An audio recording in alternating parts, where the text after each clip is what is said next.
Hello, friends. Welcome to another episode of Tell Us a Good Story. Today, we get to talk to Rivers Teske, who's one of the kindest, sweetest people we have ever met. She is actually married to Pastor Paul Teske, who we interviewed a few months ago on episode 114. After we met Rivers in person, we're like, we need to talk to her. The challenge was trying to narrow down what stories to talk to her about. So what do? Why don't we ask Rivers about one of the most difficult things she's ever experienced in her life? That's what we did. Folks, imagine dropping your oldest child off at college. She's the model kid, smart, beautiful, talented, and your daughter decides to attend the same exact college that you did. Then, after finishing her freshman year, she comes home for the summer and tells you she's pregnant. And to make things even more complicated, your spouse is a senior pastor of a large church in Connecticut, and you have no idea how you're going to handle this or how you're going to tell your congregation. This is such an amazing pro-life story. We can't wait for you to hear this conversation with our new friend, Rivers Teske.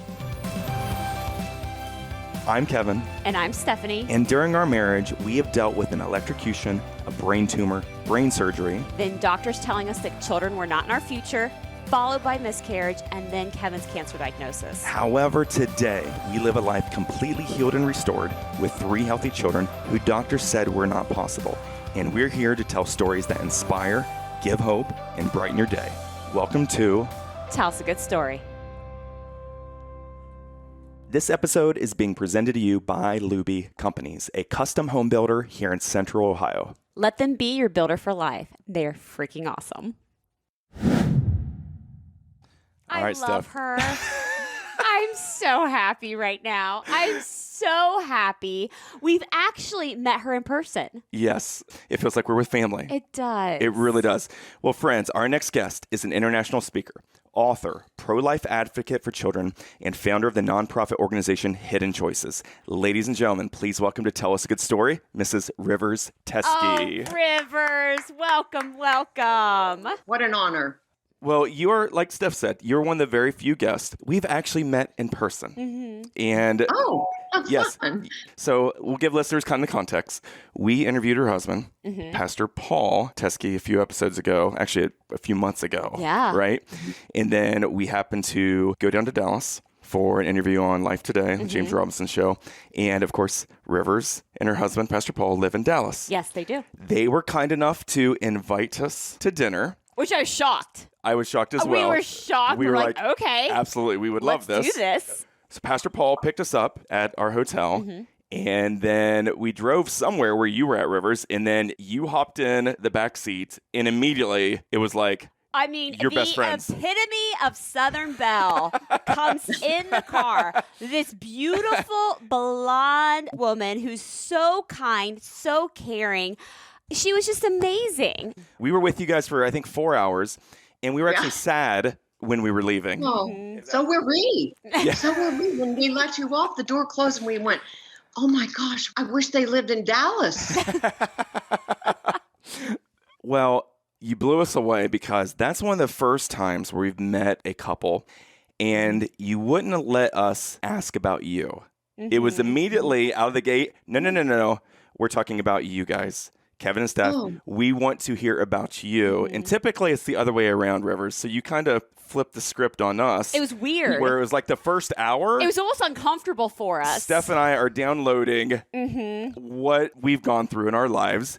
And then we're like, you guys started telling us your life story, and our mouths were on the floor. I think 3 hours later, our mouths still were on the floor. It was just crazy, everything you and Pastor Paul have gone through.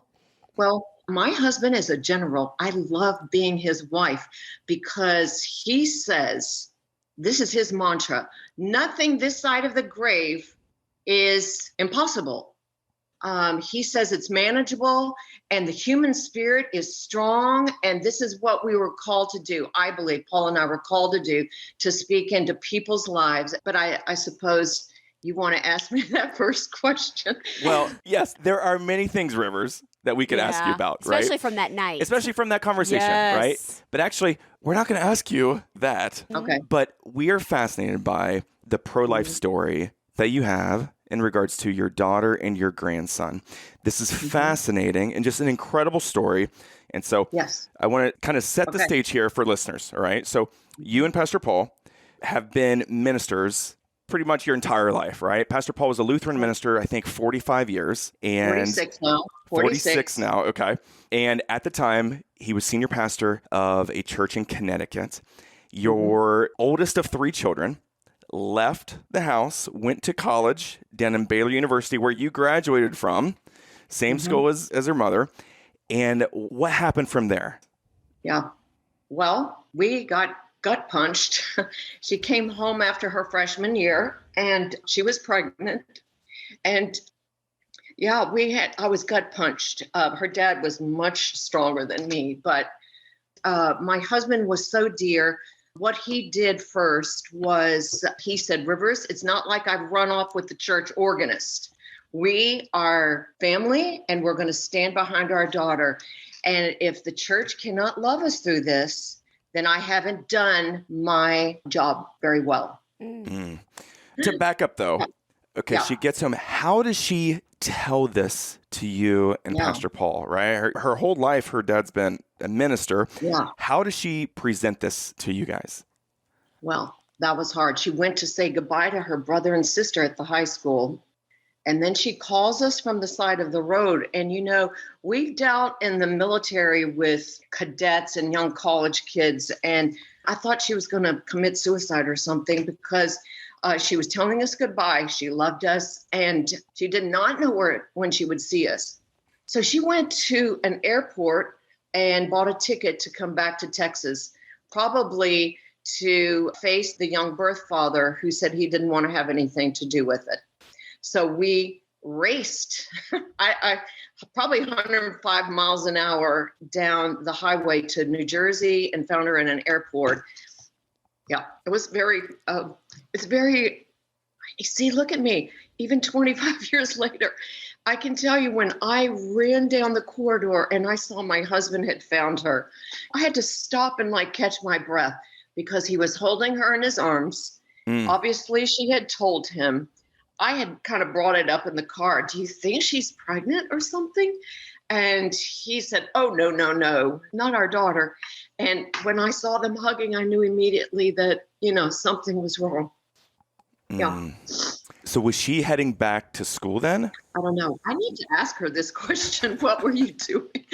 I don't think we got that point. But this story is about perseverance, but also love, unconditional love. And parents and grandparents, which I have told and explained in microphones all over the world, we only get one shot at parenting. And grandparents, I speak to them too. Your job is not retirement. Your job is to pray for your children and for your grandchildren before you leave this earth. So I don't know. I had to have, a come to Jesus meeting with myself and with the pro-life issues. I had not thought about it. And so my husband did something very kind and beautiful with me. He said, look, we're going to go to each elder and we're going to tell them this story, what's going on. And of course, I wanted to run out of town and just leave town. I wanted to escape, but you can't escape. You have to manage this. And so he took us to each elder's family. And guess what happened? They wept with us first. They loved on us. And then they started telling their own stories. I mean, this was very cathartic for our church. And our church was a safe place. My husband really had spoken into this, that these doors are safe. And we're going to welcome in broken people and we're going to get healed up.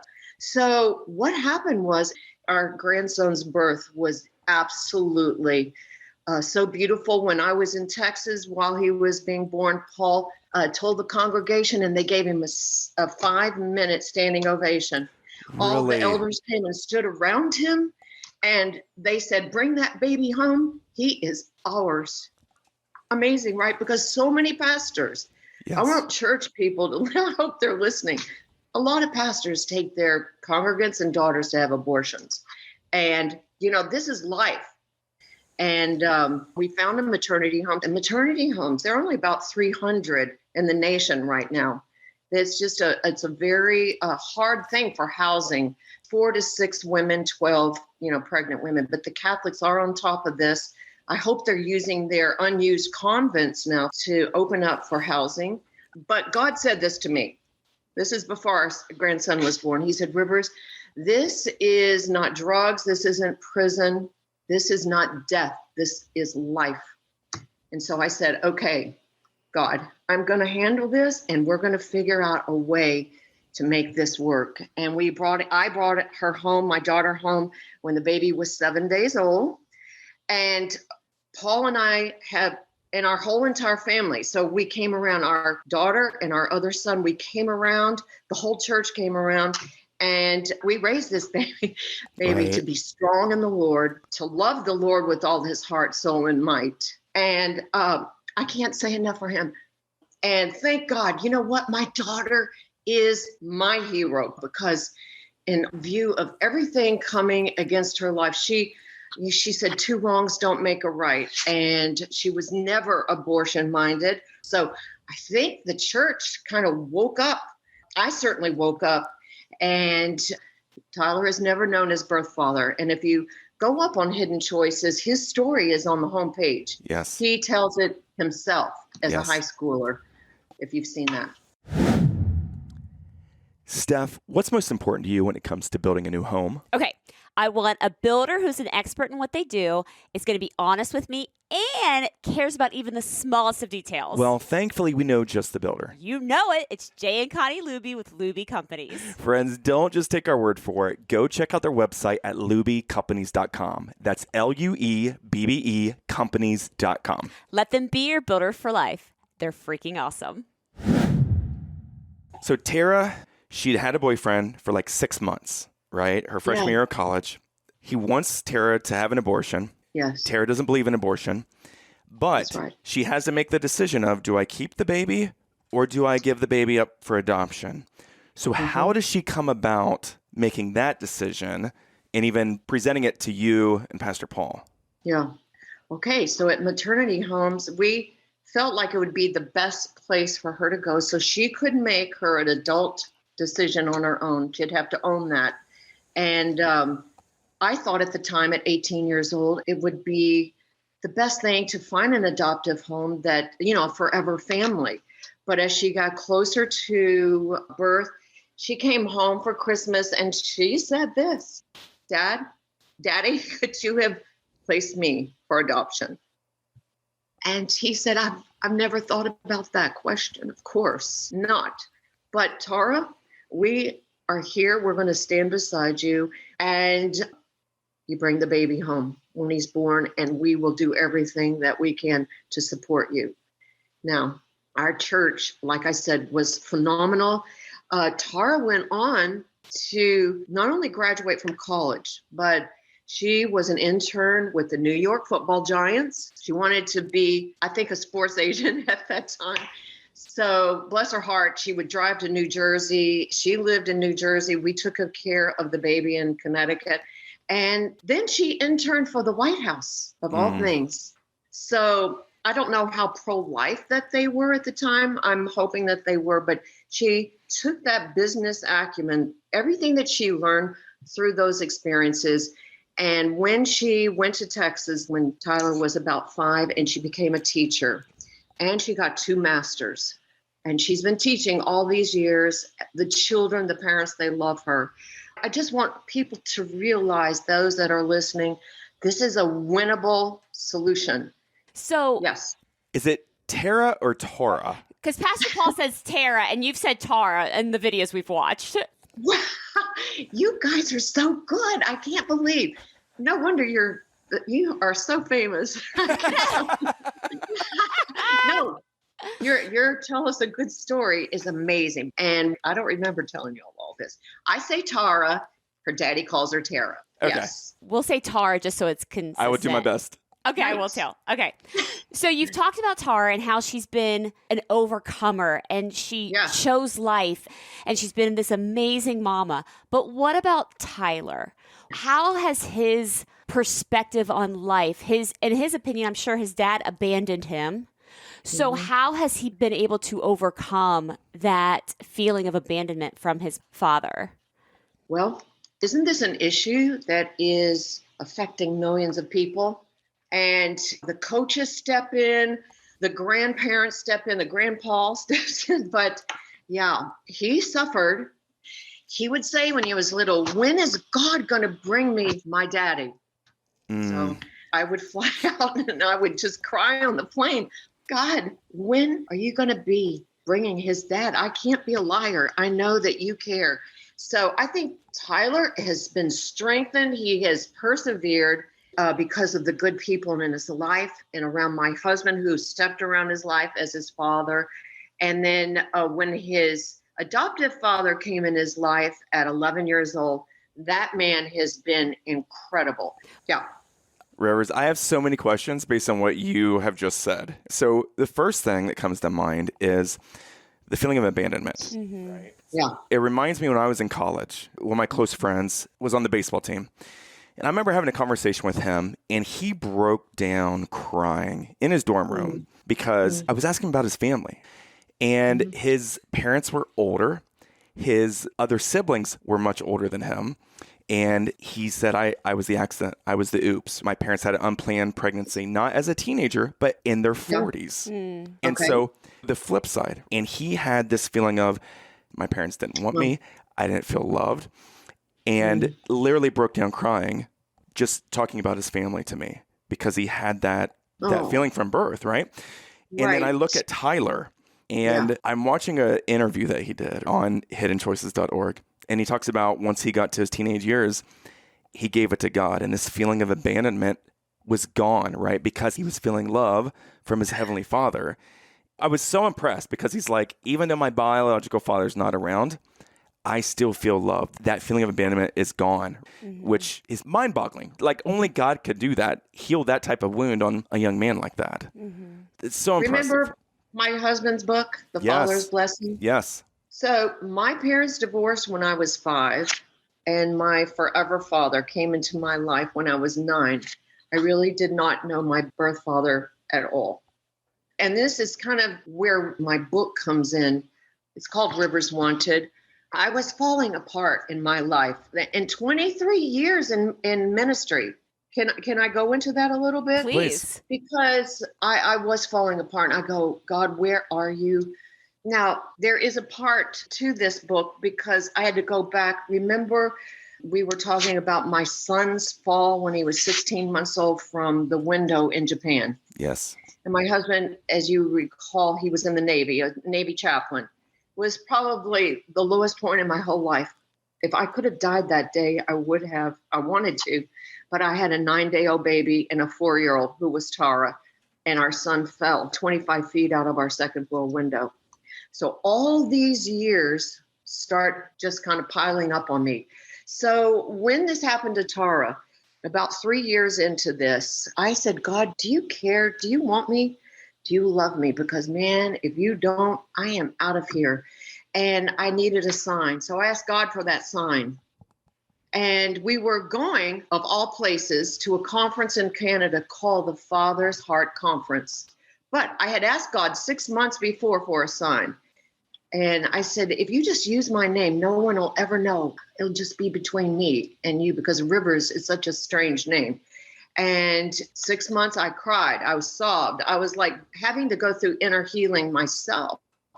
And on the way to Canada in this unbelievable blizzard, we got off about 17 hours later in upstate New York in a blizzard, turned right for gas and food, decided it was the other way. We made a U-turn. And there on the side of the road was this little restaurant called Angel's Restaurant. Fried chicken, which was my very favorite food. It was closed because it was 2:00 in the morning, but on the front yard of this little chicken shack was this massive white sign that said, Rivers Wanted. The D had fallen off. Maybe God took it off. I don't know, but it changed my life. You see, everybody wants to know, am I wanted? Am I loved in this life? And what is my purpose? Why was I born? So that's why I'm such an advocate for life, for the child, for family, and because God wants us all. I want everyone listening.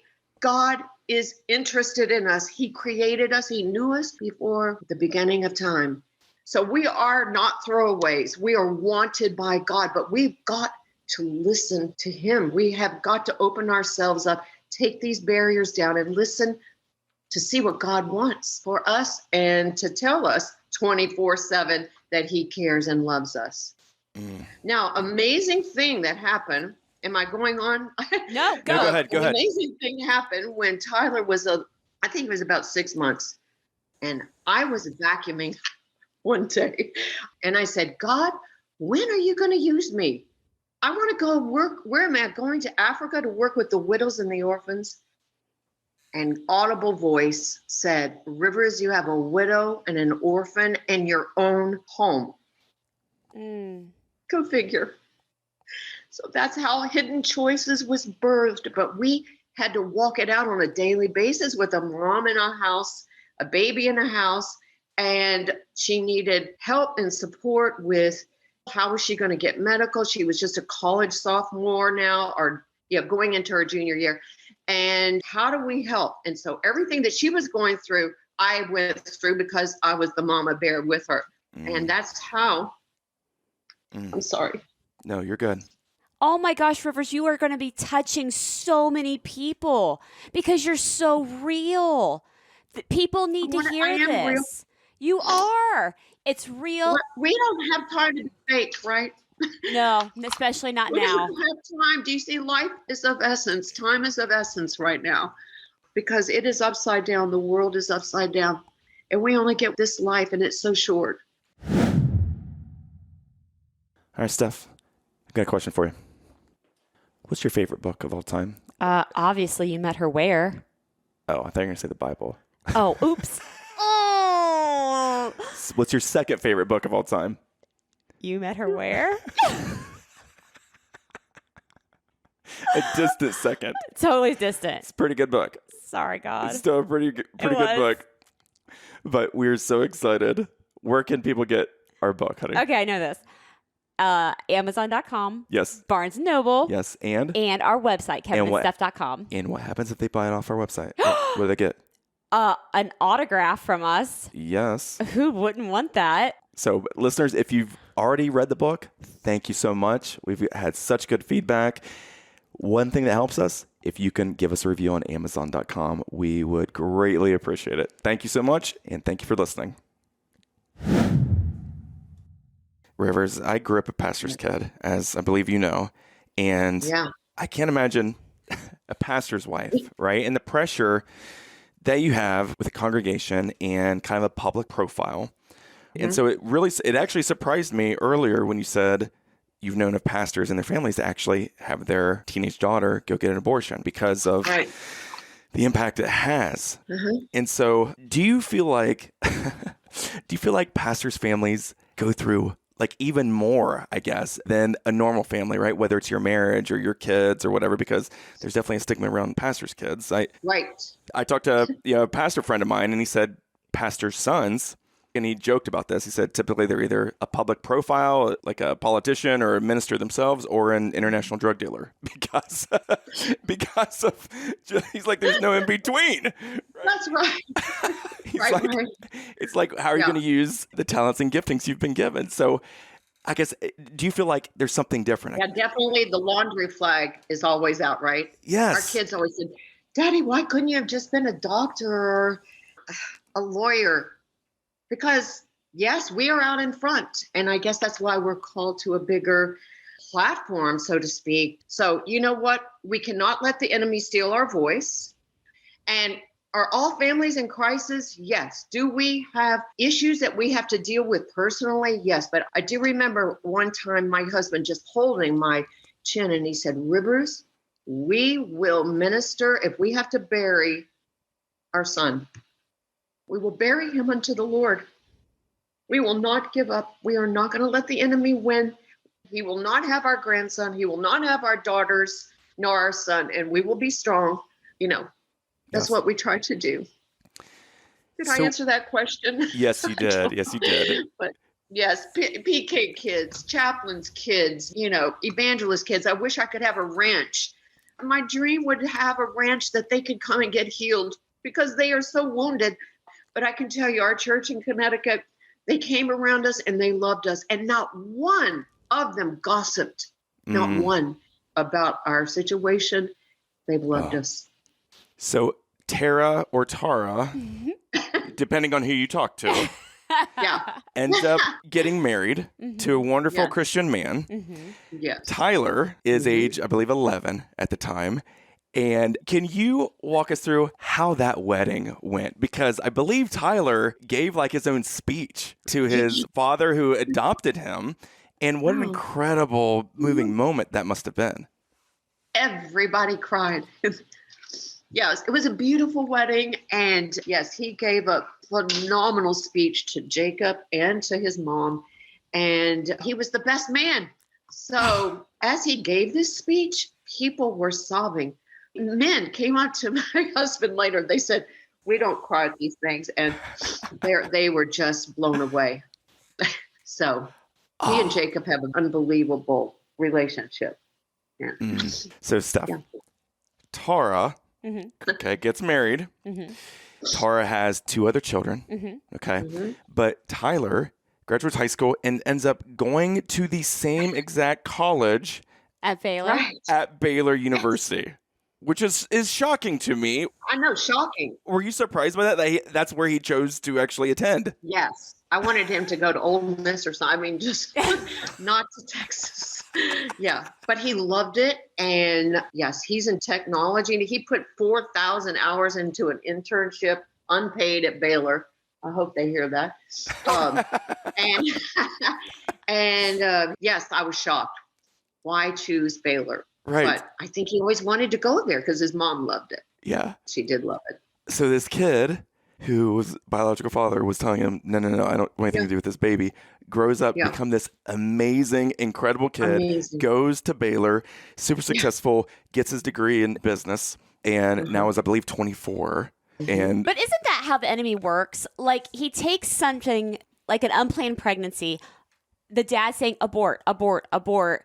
The mom's there. She has to make this tough decision and doing it God's way. Now there's this incredible human being who's, giving light in this world where the enemy wanted darkness. Right. I just think that's so amazing. Well, this reminds me of Romans 8:28, where in all things God is working for our good, right? So he takes something that's negative and he turns it into something good, where I can only imagine how much of a struggle it was for the Teske family with a newborn and single mom and all of that. But look at what it turned into. It turned into how strong the church became. A nonprofit organization helping other pastors and their families that are dealing with the same exact issue. This young man goes to the same exact university that he was conceived at. And apparently gave them 4,000 free hours, unpaid internship hours. So, right? So can you tell us more about Hidden Choices and the nonprofit that you've done? Right.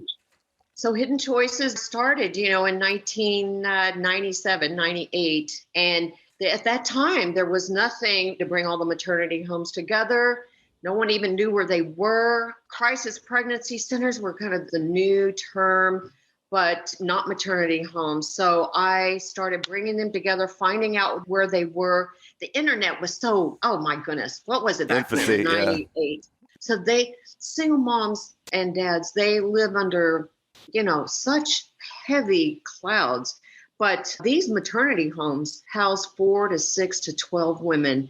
And I know the Sisters of Mercy, a Catholic organization in New York, I know they might have 20 young women in there. But these mom and pop places, they use their own homes. Those that are dedicated to life, they open up their homes and the federal government does not give them any monies. Here we have trillions of dollars that we send overseas and that we're not using for our own people. That bothers me.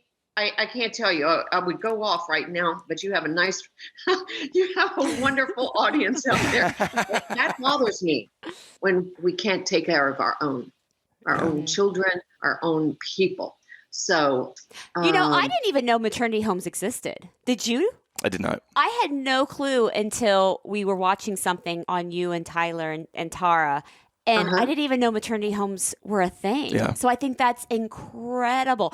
Yes. The government can give all this money to abortion clinics, but they can't give all this money to maternity homes for people to choose life. And adoption. Why are we not making that an easier thing for couples that all these couples that have so much love, right? Forever families. Yes, so true. Well, listeners, I want to leave you with a quote here. This is a quote from the book Rivers Wanted, and it aligns with everything we've just talked about. So this is a quote from Rivers. It says, "I have found that God takes his people through incredible situations, sometimes almost unbearable, so that on the other side, they can minister to people going through similar experiences." And that is exactly what Rivers and her husband, Pastor Paul, have done. And listeners, I would highly recommend you go to her website. It's hiddenchoices.org and also riversteske.com. Her social media is at Rivers Teske Ministries, and that's both Facebook and Instagram. And we will put all of these links in our show notes and on our website, and actual link where you can just click on it to go right to the book as well, Rivers Wanted. Look, life is winnable. We have to do something, right? So we are doing something. I thank you so much. I love you both, and please come to Dallas anytime. I want to love on you. Yes. Your story is incredible. So your story. Thank you, Rivers. We love you. Friends, we want to encourage you to please follow us wherever you listen to this, whether it's on the Apple Podcast app, iHeartRadio, Spotify, or one of the other platforms. You guys, it's completely free. And while you're there, feel free to give us a rating or a nice review. Thank you for listening to Tell Us a Good Story.